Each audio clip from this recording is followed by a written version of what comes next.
오늘은 로마서 11장 17절에 있는 말씀을 중심해서 거듭난 자도 지옥 갈 수 있는가, 이런 제목으로 같이 은혜를 나누고자 합니다. 7월달 들어서 한국 교인들이 너무 많이 이 귀한 진리를, 아주 쉬운데도 불구하고 이 귀한 진리를 잘 모르는 것 같아서 7월 한 달 동안 시리즈로 엮어서 말씀을 드리고 있습니다. 첫 번째 주에 구원받는 길은 왜 좁은 문인가? 넓은 길로 가는 자가 많지만은 좁은 길로 가는 사람은 적다 그랬습니다. 그 길이 좁고 협착하여 그 길을 찾는 이가 적음이다라고 주님께서 말씀을 하셨거든요. 왜 좁은 문인지를 잘 몰랐었어요. 그런데 우리가 분명히 알아야 되는 것은 교회만 다니면은 다 된 줄로 알고 세월이 많이 지나서 아주 굳어버렸습니다. 되돌아가서 초신자로서 다시 복음을 듣고 성령의 역사를 힘입어 거듭나는 과정을 거치지 않기 때문에 다시 회복될 수 없는 좁은 문이 되고 마는 것입니다. 갈수록 좁아진다. 이게 협착하다는 말의 뜻이거든요. 왜냐면은 교회를 오래 다녔으니까 권사가 되고 장로가 되고 또 목사가 되니까 다 된 줄 아는 거예요. 그거 아니거든요. 나무는 그 열매를 보고 안다고 그랬습니다. 열매는 결과이거든요. 구원에 이르고 부활에 이르는 결과를 말하고 성령의 열매를 말하고 있는 것입니다. 그런데 그 열매는 나무를 보고 알지만은 맨 마지막에 끝에 가서 그때 가봐서 아는 게 아닙니다. 주고 봐야 아는 게 아니고 열매는 씨가 결정한다는 말씀을 드렸습니다. 씨는 곧 복음이요 하나님의 말씀인 줄로 믿습니다. 복음이 변질되면은 이단이 됩니다. 복음이 없으면은 종교가 되고 마는 거예요. 마지막에 결과에 가서 아는 것이 아니고 어떤 씨를 뿌렸냐에 따라서 결과가 달라지는 것입니다. 두 번째 시간에는 죄사함과 다시 태어남에 대해서 말씀드렸습니다. 죄사함과 거듭남은 동시에 이루어집니다. 그것 역시 하나님의 말씀으로 거듭나게 되는데 말씀을 들은 자가 전적으로 성령님에 의하여 성령님의 도우심으로 거듭나게 되는 것입니다. 세 번째 시간에는 붙어 있다면 인내하라 했습니다. 결실할 때까지 잘 붙어 있는 것이 필요하다. 오늘은 네 번째 시간 아주 중요한 말씀을 드리려고 섰습니다. 거듭난 자도 지옥 갈 수 있는가? 지옥 갈 수 있습니다. 하나님이 함께 해주시면은 지옥 갈 리가 없습니다. 아주 분명한 사실입니다. 하나님의 씨로 거듭난 사람은 지옥에 갈 수 없습니다. 그러나 교회 다니는 사람은 지옥 가게 되는 거예요. 다 된 줄로 알고 있다가 땅을 치고 통곡하는 마지막 심판을 맞게 된다는 것 꼭 기억을 하셔야 됩니다. 우리는 어떤 사람, 어떤 목사님의 말씀으로 기준 삼는 것이 아닙니다. 말씀을 전해주는 그 사람, 하나님의 말씀을 대언하는 목사가 또는 어떤 성도가, 직분자가, 교사들이 하나님의 말씀을 전하는가 생각해 봐야 됩니다. 사도행전에 보면은 데살로니가 사람들은 신사적이어서 전달받은 말씀들이 진실로 그러한가 하여 집에 돌아가서 그 말씀을 다시 되새김질해본다, 상고해본다라고 했습니다. 그러니까 전달되는 말씀들이 하나님의 말씀에 기인된 것인가, 그 말씀은 바르게 해석되어졌는가, 하나님의 뜻이 포함되어져 있는가, 아니 하나님의 뜻인가를 분명히 알고 아멘하고 받아들여야 된다고 하는 사실입니다. 오늘 본문에 있는 말씀을 다시 한번 보겠습니다. 역시 하나님의 나라에 관한 것이고 우리가 구원받아서 영적 상태로 하나님과 교제가 되어지고 교통되어지는 것들은 모두가 다 비유로 말씀을 하셨습니다.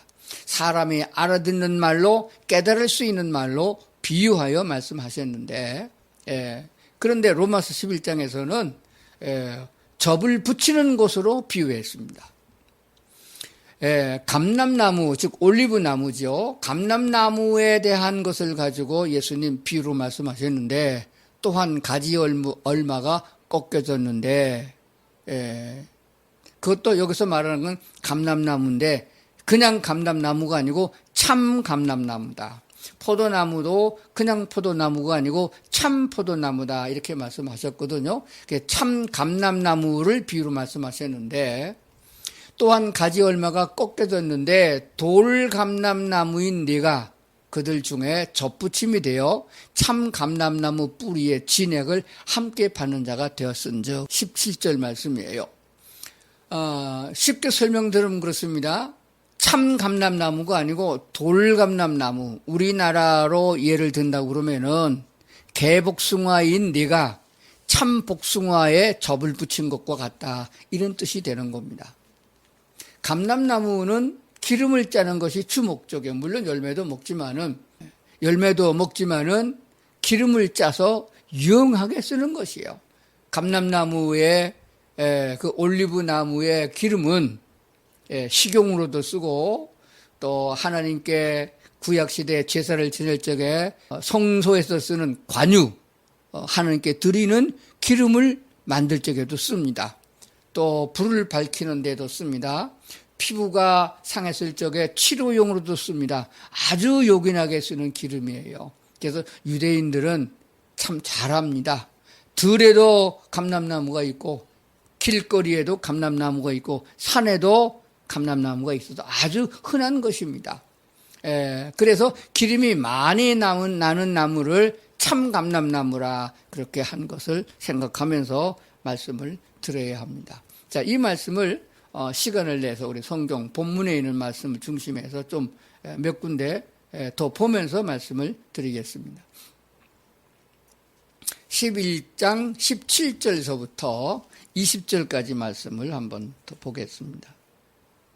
로마서 11장 17절입니다. 또한 가지 얼마가 꺾였는데 돌 감람나무인 내가 그들 중에 접붙임이 되어 참 감람나무 뿌리의 진액을 함께 받는 자가 되었은즉. 18절 그 가지들을 향하여 자랑하지 말라. 자랑할지라도 내가 뿌리를 보존하는 것이 아니요 뿌리가 너를 보존하는 것이니라.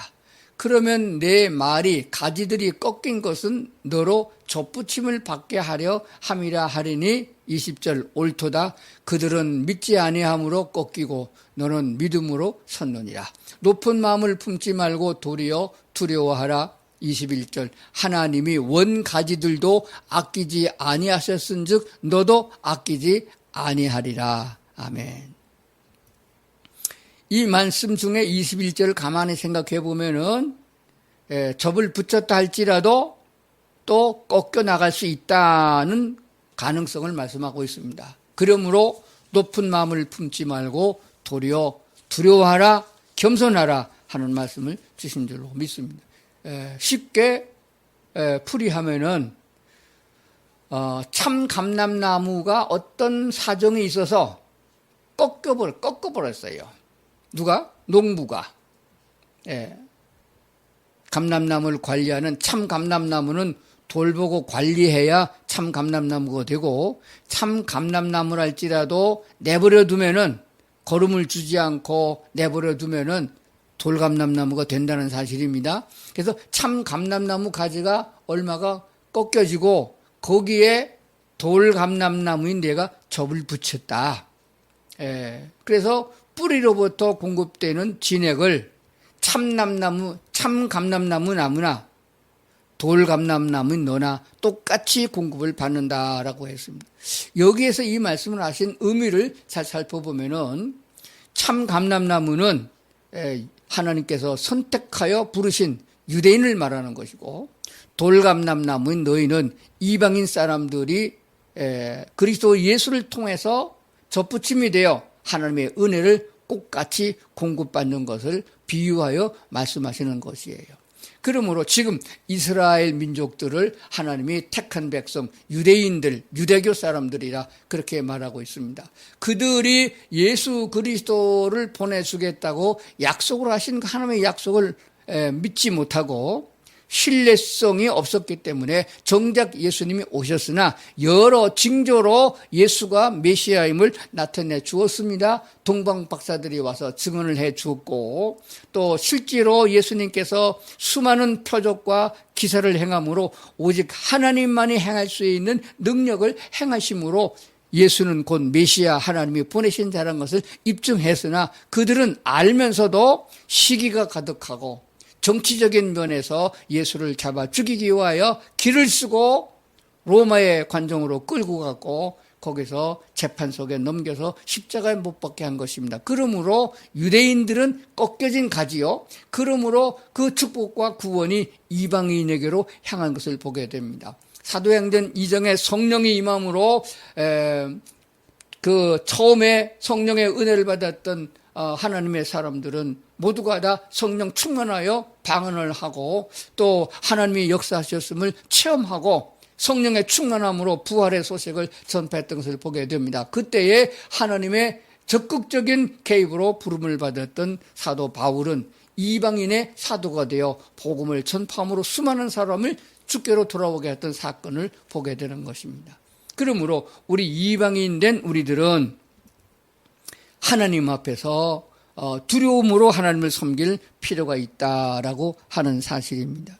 예수님 당시의 상황으로 보았을 때 이방인 된 우리는 정말로 하나님 보시기에는 사람이 아닙니다. 다윗이 고백한 대로 벌레요 만물에 있기만도 못한 자라 하는 것을 알게 됩니다. 그랬던 우리가 하나님의 은혜를 통하여 이렇게 접붙임이 되어져서 유대인들, 즉 하나님이 택한 백성들에게 주어지는 마지막 축복과 그 큰 은혜를 거듭남과 부활과 하나님의 왕국으로 초대되어서 영원히 사는 그 모든 축복을 같이 받게 됐다는 사실을 성경은 말씀하고 있습니다.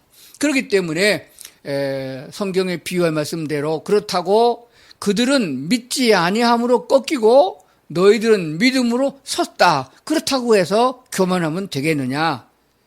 나무가 뿌리를 보존하는 것이 아니고 뿌리가 나무를 보존한다고 말씀하셨습니다. 즉 하나님의 계획과 섭리는 유대인을 중심에서 이루어지고 있고 유대인을 중심으로 온 세계가 움직여지고 있습니다. 구약 성서를 보게 되면 왕들이 세워지고 왕들이 폐해지는 모든 것 이방 나라를 포함해서 하나님이 통치하시고 관리하셨음을 보게 됩니다. 그 모든 것들은 하나님의 선택된 백성 유대인을 위해서 주어진 것임을 보게 됩니다. 지금도 하나님의 역사는 유대인을 중심해서 세계를 움직이고 있고 마지막 심판을 시행하시고 천국을 완성해 나간다는 것을 우리가 알아야 됩니다. 그렇기 때문에 하나님의 은혜를 받고 성령의 인도를 받는 사람은 제대로 된 하나님의 사람들은 어느 나라 사람을 막론하고 유대인들을 홀대하지 않습니다. 그러므로 우리가 쉽게 알 수 있는 대로 지금 이스라엘과 강대국인 미국과는 군사 동맹을 맺은 일이 없습니다. 문서로도 맺은 일이 없고 말로도 맺은 일이 없습니다. 그러나 유대인들을 이스라엘을 보호하고 도와주고 앞장서서 그 다른 적들을 막아주고 있는 나라는 미국이라는 나라가 됩니다. 왜냐하면 미국의 건국의 시조는 영국에서부터 예배의 자유를 찾아서 죽음을 각오하고 대서양을 건너서 미 대륙에 도착해서 그들은 신앙의 바탕으로 학교를 세우고 신앙의 바탕 위에 교회를 세웠고 하나님을 예배하는 자유 속에서 나라가 세워진 것을 보게 됩니다. 그 뿌리로부터 지금까지 짧은 시간 안에 세계 강대국이 되었습니다. 그렇기 때문에 그들의 모토는 바로 이스라엘이라는 것을 알게 되었습니다. 거기서부터 하나님의 은혜가 이방이었던 미국, 영국으로 왔음을 알게 됩니다. 그렇기 때문에 유대 나라 사람들이 세워지고 독립하고 마지막까지 잘 견디어서 하나님의 은혜를 입고 회개하고 마지막 14만 4천 명이 돌아오는 역사를 그들이 체험하고 하나님의 마지막 심판이 이루어질 때까지 그 나라를 보호해야 될 책임을 갖고 있는 것들이 그리스도 예수를 통한 은혜를 입은 오늘 우리들의 사명이기도 하다는 사실입니다. 그러므로 오늘 로마서 11장이 말씀하고 있는 바가 바로 그것을 말합니다. 너희는 가지일 뿐이지 너희가 뿌리를 거스려서는 안 된다. 뿌리로부터 진액을, 영양분을 공급받아 가고 있지 않냐라고 하는 것입니다. 행위는 유대인을 따라가지 못합니다. 우리가 바리새인을 따라갈 수가 없습니다. 율법을 완벽하게 지키지도 못합니다. 돌감람나무가 참감람나무에 접을 붙였다 할지라도 참감람나무만큼 기름을 짜낼 수가 없는 것이 분명합니다. 그렇기 때문에 우리가 이방인이 예수 믿고 거듭나서 구원받아 하나님의 도우심과 인도하심을 받아 나간다 할지라도 행위가 유대인처럼 완벽하게 여호와를 경외하고 세상을 끊어버린 그런 상태가 되지 못한다 할지라도 붙어있는 것은 분명합니다. 날마다 하나님의 말씀으로 공급을 받고 있으면 붙어있는 것이 분명하다는 말씀이 됩니다. 그리하다 보면은 마지막에 여러 해가 되다 보면은 돌감람나무도 참 감람나무만큼은 안 되더라도 거의 90% 이상 같은 기름을 짜내게 된다는 것도 우리가 알게 되는 것입니다. 우리 그리스도인들도 하나님의 역사하심을 따라서 많은 열매를, 성령의 9가지 열매를 다 맺어서 많은 사람들에게 유익을 주고 하나님께 영광을 돌리는 그런 그리스도인이 되어 간다는 것도 믿으셔야 합니다. 그래서 자신을 뒤돌아보면서 나는 지금 얼마나 성령의 열매가 익어가고 있는가. 자, 그러면은 오늘 하나님이 원가지들도 아끼지 아니하셨은즉 너도 아끼지 아니하시리라 하는 이 경고의 말씀을 마음에 두어야 됩니다. 이것은 한 번 예수님의 이름으로 거듭난 사람이 또 행위로 말미암아 지옥에 간다는 말이 아니고 본질적으로 거듭나지 못해가지고 아무리 교육을 시키고 좋은 말씀으로 양육한다 할지라도 개복숭아가 참복숭아가 되지 않는 것과 같은 이치를 말씀하고 있는 것이에요. 경고하는 것입니다. 그러므로 교만하여 까불고 세상 곁길로 나가지 말고, 즉 떨어지지 말고 붙어 있어서 계속 하나님의 말씀을 공급받음으로 하나님이, 농부이신 하나님이 인도하시는 대로 좋은 열매를 맺어가는 성도들이 되라는 뜻으로 받아들여야 할 줄로 믿습니다. 자, 붙어 있어야 된다는 말씀을 계속 드리고 있습니다. 붙어 있다는 것은 뿌리로부터 진액을 계속 공급받고 있다는 사실입니다. 꺾여지면은 곧 시들어버려요. 버려집니다. 모아다가 불태우면 흔적도 없이 사라진다는 거예요. 그러므로 교만하지 말고 하나님의 말씀을 날마다 시시때때로 공급받는 사람이 되어야 됩니다. 그러므로 내가 정말 붙어 있느냐를 한번 내가 시험해 볼 수가 있어요. 내가 하나님의 말씀을 읽을 때 은혜가 되는가? 설교를 들을 때 은혜가 되는가? 유튜브 뒤지면은 수만 편의 설교를 들을 수 있습니다. 큰 교회, 작은 교회 할 것 없이 들을 수 있습니다. 들으면서 그 말씀이 진실로 하나님의 말씀이어서 내가 정말 은혜가 된다. 그래서 듣고 그 설교를 또 되돌려서 또 들어보면 또 은혜가 되고 또 들어보면 또 은혜가 되면은 하나님의 말씀을 내가 영양분을 공급받고 있는 것이고, 두 번 들어오면은 이거 뭐 그놈의 소리가 그놈의 소리구나. 들을 적에는 재미있는 것 같은데 세 번 들으면 들을 것이 없는 이런 설교라면은 그거는 하나님의 진짜 말씀이 아니라는 것. 철학이요 인문학일 수밖에 없습니다. 세상적인 것들은 세상에서 얼마든지 배울 수 있어요. 교회는 생명을 주는 교회이기 때문에 생명의 말씀이 결여되면은 이미 교회의 사명을 잃어버렸다는 결론이 되는 것입니다. 나는 지금 붙어 있느냐, 영양분을 공급받고 있느냐 하는 것들을 살펴봐야 됩니다. 그리고 마지막으로 네 번째는 잘릴 수도 있다. 이건 경고라고 그랬죠. 한 번 거듭난 성도들은 그리스도 예수 안에만 있으면은 정말로 이 땅에 살아가는 동안도 형통한 삶을 살 수 있으며, 그 형통함은 세상적인 것을 말하는 게 아닙니다. 하나님의 나라까지 이룰 수 있는 형통한 구원의 길을 말하는 것이고, 하나님이 공급해 준 은혜를 입을 수 있는 형통을 말하는 것이에요. 이와 같은 하나님의 축복과 은혜를 누리면서 하나님의 은혜와 축복을 누리면서 살아가는 기쁨과 감사가 있어서 사도 바울이 권면한 대로 항상 기뻐하고 쉬지 말고 기도하고 범사에 감사할 수 있는 이런 그리스도인이 된다는 것을 꼭 마음에 새겨야 할 줄로 믿습니다. 시편에 있는 말씀을 보겠습니다. 시편 1편 2절입니다. 오직 여호와의 율법을 즐거워하여 그의 율법을 주야로 묵상하는 자로다. 율법을 억지로 지키는 것이 아니고 벌을 받을까봐 두려워서 지키는 것이 아니고 여호와의 율법을 즐거워하여. 왜 즐거운가요? 하나님을 사랑하고 하나님이 나를 얼마나 사랑하는지를 깨달으면은 나도 하나님을 사랑하게 되고 나도 주님을 따라가게 되는 그게 즐거운 거예요. 그래서 그 율법을 주야로 묵상한다. 묵상한다는 말의 히브리 원뜻은 조그만 소리로 읊조린다, 중얼중얼한다, 그런 말이 되어집니다. 그래서 잠꼬대도 하나님의 말씀을 즐거워하는 잠꼬대를 할 수 있는 수준이 돼야 되는 거 아니겠습니까? 시편 119편 103절에 보면은 주의 말씀의 맛이 내게 어찌 그리 단지요, 내 입에 꿀보다 더 단이다. 얼마나 답니까? 잠언 16장 24절에 보니까 선한 말은 꿀송이 같아서, 선한 말 중에 가장 선한 말이 하나님의 말씀이거든요. 이 바꿔 말하면은 하나님의 말씀은 꿀송이 같아서 마음에 달고 뼈에 양약이 되느니라. 잠언 24장 13절 내 아들아 꿀을 먹으라, 이것이 좋으니라. 송이꿀을 먹으라, 이것이 내 입에 단이라. 이렇게까지 말씀하고 있어요. 구약 성경의 레위기서에 보면 자기의 선택된 백성들은 먹어야 될 음식이 있고 먹지 말아야 되는 음식을 아주 율법으로 정해줬어요. 그래서 정말 현대 과학으로 보게 되면은 먹지 말아야 하는 음식은 먹어도 몸에 별로 이득이 없고, 그때 당시로 돌아가서 냉장고도 없고 그리고 소독약도 없는 그 시대에 생각한다면 그것은 치명적인 것이 되어집니다. 그렇기 때문에 하나님의 말씀을 듣는 것은 영적으로도 유익하지만은 육적인 면에서도 유익하다 하는 것을 알게 되어집니다. 그래서 오늘 마지막으로 꿀에 대한 얘기를 좀 하겠습니다. 하나님의 말씀은 꿀송이 같아서 얼마나 단지 내 뼈에 양약이 되어진다, 약이 된다라고까지 하고 있습니다. 그러면 실제로 꿀이 얼마나 우리 몸에 좋으냐 하는 것을 제가 한번 찾아봤어요.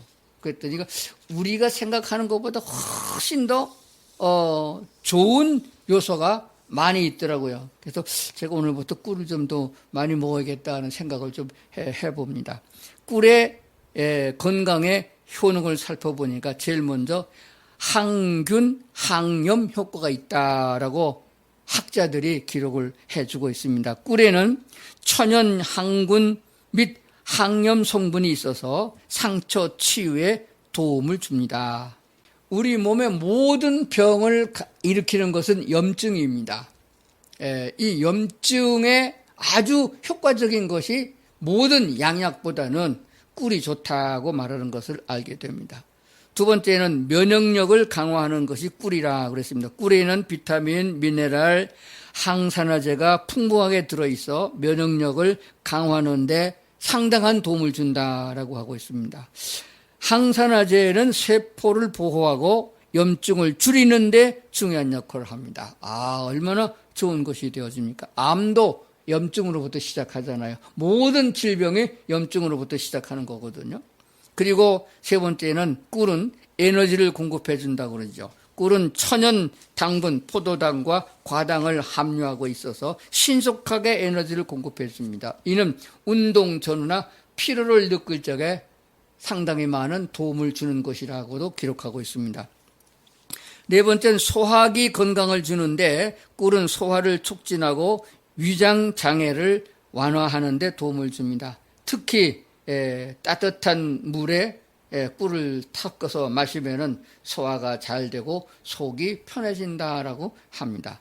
그리고 기침을 완화하는 데도 꿀이 좋다라고 써 있었습니다. 꿀은 목의 자극을 줄이고 기침을 완화하는 데 효과적입니다. 특히 따뜻한 차나 레몬에 꿀을 넣어서 마시면 목을 진정시키는 데 도움이 된다라고 합니다. 자, 뿐만 아니라 피부 건강에도 좋다고 그랬습니다. 꿀은 보습 효과가 뛰어나 피부를 촉촉하게 유지하는 데 도움을 주며 여드름과 같은 피부 문제를 완화하는 데 좋습니다. 요약하면은 꿀은 항균, 항염, 면역력 강화, 에너지 공급, 소화기 건강, 기침 완화, 피부 건강 등 다양한 건강에 도움을 주는 효능을 가지고 있다는 것이 현대의학과 과학에서 찾아낸 것들이 되어집니다. 제가 이 말씀을 왜 드리나 그러면 이것은 다 자연이 주는 것들이에요. 자연이 주는 것입니다. 그런데 인간들은 벌레를 잡아 죽여서 더 많은 농산물을 만들어내고 제초제 농약을 들여 부어서 꿀벌들이 생존할 수 없도록 만들어버리고 있습니다. 점점 더 꿀벌은 줄어들고 있습니다. 산에 있는 나무들의 벌레를 잡는다고 항공, 비행기를 동원해서 농약을 뿌려대기 때문에 벌꿀들이 다 거반 죽어서 꿀을 만들어내지 못하고 있습니다. 그러므로 우리가 자연으로 돌아가지 않으면은 질병을 물리칠 수 없으며 유행하고 있는 그 바이러스를 퇴치할 수가 없습니다. 우리가 코로나 때문에 엄청 많이 고통을 당했는데 아직도 코로나 바이러스가 돌아다니고 있지만은 그때의 코로나 바이러스보다 20배 이상의 강력한 악독한 질병을 가져오는 바이러스가 곧 창출할 것이라고 학자들은 예고하고 있습니다. 마지막 때에는 어찌할 것인가 생각해 봅니다. 어떠한 항체도 만들어낼 수가 없고 백신도 만들어낼 수 없어 결과적으로 하나님 앞에 무릎을 꿇고 빌어야 되는 상황이 와진다는 것도 7년 대환란 중에 있다는 것도 마음에 두어야 하는 것이 됩니다. 자, 이제 말씀을 마무리하려고 합니다. 하나님의 자녀로서 이 말은 무슨 말이에요? 복음을 듣고 하나님의 부르심과 성령님의 은혜를 통하여 거듭난 사람이라면은 주님께 붙어있는 그리스도인이라면은 첫 번째 주 하나님을 바로 알고 그러니까 성경을 많이 봐야 돼요. 성경을 읽고 또 기도해서 깨닫게 해달라고 그래서 깨닫고 믿음이 자라면 더 깊은 데로 들어가서 영적인 사람이 되어야 되는 것입니다. 잡다하게 세상 사람과 어울려서 죄만 짓고 돌아다니는 쾌락만 즐기는 것이 아닙니다. 하나님의 나라를 바라보고 성숙한 믿음을 갖는 사람들이 되어야 되는데 그것이 바로 주 하나님을 바로 아는 것입니다. 성경 공부하는 목적, 예배 때 설교를 듣는 목적은 바로 하나님을 바로 아는 데 있다고 하는 사실입니다. 그리고 두 번째, 마땅한 일을 배우고 어느 것이 옳은 일이냐, 어느 것이 악한 일이냐, 마귀적인 일이냐, 하나님이 원하느냐 하는 일들을 우리가 알아야 하는 것이에요. 이것을 알려고 하는 것이 그리스도인의 자세다라고 하는 것입니다. 그리고 세 번째는 도우시는 성령님과 함께 즐겁고 그 길을 가면은 휴고될 것을 기다리고 우리 주님을 다시 만나서 공중에서 혼인잔치를 벌이고 천년왕국에서 함께 인생을 즐길 수 있는 그 날이 기다려져야 되는 것입니다. 믿음이 없이는 이게 허상이 됩니다. 꿈 같은 얘기고 쓸데없는 얘기라고 귀담아 듣는 사람조차 없습니다. 그러나 분명한 사실은 하나님의 자녀로서 주의 말씀을 바로 안다면은 주의 말씀에 귀를 기울인다면은 이것들을 믿고 따라가게 되는 것입니다. 하늘의 소망을 가진 자의 삶이 된다는 분명한 사실인 줄 믿습니다. 오늘 말씀을 듣는 성도 여러분이 다 우리 하나님께서 보시기에 합당한 천지를 창조하셨을 때 보시기에 좋았더라 하는 것처럼 예수 그리스도의 십자가의 보혈로 구속하여 거듭나게 하여 내 백성이다, 내 자녀라 한 사랑하는 성도들이 하나님의 뜻을 따라 즐거워하고 기뻐하고 주님을 따라가는 그런 삶을 보실 적에 오늘도 우리 하나님은 보시기에 좋았더라 하는 그런 하나님께서 말씀하시는 바를 들으면서 그 길을 같이 걸어가는 그런 성도들 다 될 수 있기를 주의 이름으로 축원합니다. 기도하시겠습니다. 우리 하나님의 은혜와 사랑을 감사합니다. 우리 마음의 생각을 아시는 아버지 하나님, 말씀이 우리 안에 있고 우리가 주님의 은혜로 인하여 기뻐하고 감사하게 살아가는 삶이 되면은 절대로 지옥 갈 일은 없고 하나님의 나라가 기다려지고 천년왕국도 기다려지고 그 하나님의 나라에서 영원토록 같이 사는 것을 마음의 설레임에서 기다리는 저희가 될 줄로 믿습니다. 어느 누가 유혹하고 아니라 할지라도 우리는 확고하게 말씀을 붙잡고 살아가는 그런 성도들 다 삼아 주시옵소서. 예수님 이름으로 기도드리옵나이다. 아멘.